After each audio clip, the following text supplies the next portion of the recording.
Good day everyone, I am John Escape from BPID 1B. My task for today is to discuss what is synarthrosis.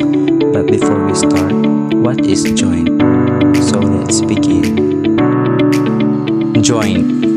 Joint in anatomy, a structure that separates two or more adjacent elements of the skeletal system. Depending on the type of joint, such separated elements may or may not move on one another. A joint is the part of the body where two or more bones meet to allow movement. Every bone in the body, except for the hyoid bone in the throat, meets up at least one other bone at the joint. The shape of a joint depends on its function. A joint is also known as an articulation. Joints can be classified in two ways, temporally and structurally.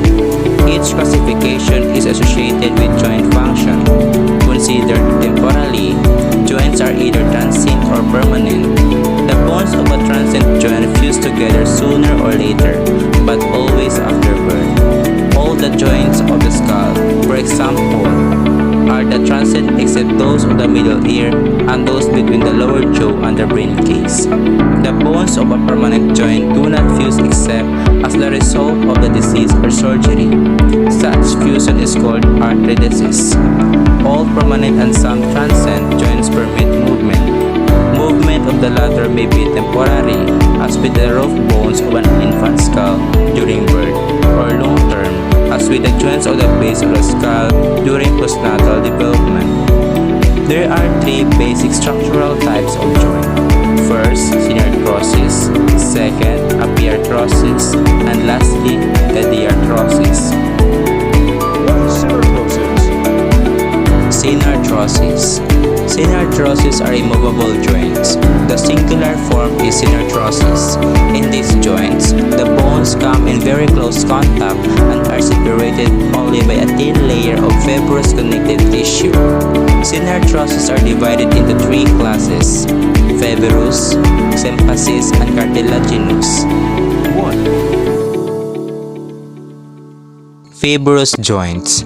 Immovable or fibrous joints are those do not allow movement or allow for only very slight movement at a joint location.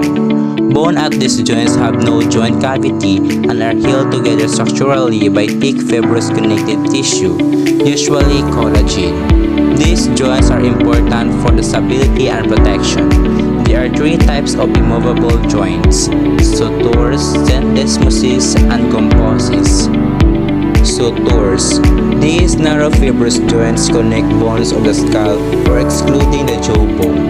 In adults, the bones are held tightly together to protect the brain and help shape the face. In newborns and infants, bones and these joints are separated by a larger area of connective tissue and more flexible. Over time, cranial bones fuse together, providing more stability and protection for the brain. Syndesmosis. This type of fibrous joint connects two or bones that are relatively far apart. The bones are linked by ligaments or a thick membrane or interosseous membrane. A syndesmosis can be found between the bones of the forearm or ulna and radius and between the two long bones of the lower leg, tibia and fibula. Composits. This type of fibrous joint holds as a tooth in place in its socket in the upper and lower jaw. A composite is an exemption to the rule that joints connect bone to bone and it's connected to bone. This specialized joint is also called a pig and socket joint and allows for limited to no movement. Symphysis. A symphysis or fibrocartilaginous joint is a joint in which the body or pieces of one bone meets the body of another. All but two of the symphyses lie in the vertebral or spinal column, and all but one contain fibrocartilage as a constituent tissue. The short-lived solder between the two halves of the mandible is called the symphysis menti, from the Latin mentum meaning chin, and is the only symphysis devoid from the fibrocartilage. All of the other symphyses are permanent. The symphysis pubis joins the bodies of the two pubic bones of the pelvis. The adjacent side of these bodies are covered by the cartilage through which collagen fibers run from one pubis to the other. On their way, they traverse a plate of cartilage, which in some instances, or especially in the female, may contain a small cavity filled with fluid. Surrounding the joint and attached to the bones is a coat of fibrous tissue, particularly thick below or the pubic ligament. The joint is flexible enough to act as a hinge that allows each of the two hip bones to swing a little upward and outward, as the ribs do during expiration of air.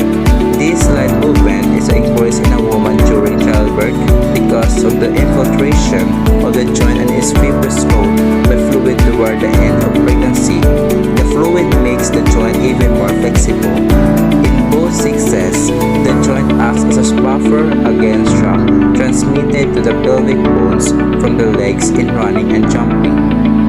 3. Cartilaginous. These joints, also called Synarthroses, are the unossified masses between bones or parts of the bones that pass through a cartilaginous stage before ossification. Examples are the Synarthroses between the occipital and sphenoid bones and between the sphenoid and ethmoid bones of the floor of the skull. As already stated, these permit growth at adjacent bones and act as a virtual hinge at which the ethmoid and occipital bones swing upward upon the sphenoid. This allows backward growth of the nose and jaws during postnatal life. The juxtaepiphyseal plates separating the ossifying parts of a bone are also an example. Growth of the whole bone takes place at these plates when they appear, usually after birth. All Synarthroses are transient and all normally have vanished by the age of 25.